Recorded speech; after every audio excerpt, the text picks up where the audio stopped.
তো সোশ্যাল মিডিয়ায় প্রবেশ করলেই একটি দৃশ্য খুব দেখা যাচ্ছে। মানুষের সামনে থেকে একটা কুকুরকে একটা কুমির টেনে নিয়ে যাচ্ছে, কিন্তু মানুষেরা কিছুই বলল না, কুকুরটাকে বাঁচানোর চেষ্টা করলো না। তো যাই হোক, এই বিষয়ে অনেক কথা হয়েছে।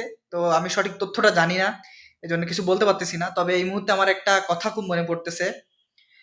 একটা লেখা, সেটা লিখেছিলেন সুনীল গঙ্গোপাধ্যায়। তিনি বলেছিলেন, তার কথার ভাবমূর্তিতে এমন ছিল যে, আমি মানুষের পায়ে কুকুর সেজে বসে পড়ি ও মানুষগুলোর ভিতরের কুকুরটাকে দেখার জন্য।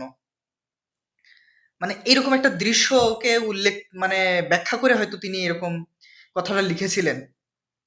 দেখেন, কুকুরটা নাকি পাগল ছিল, মেন্টালি মানুষকে ডিস্টার্ব করতো, কামড়ে দিছে অনেকগুলো, তাই তাকে বাঁচানোর চেষ্টা করেনি কেউ, এরকম অনেক কথা বলতেছে।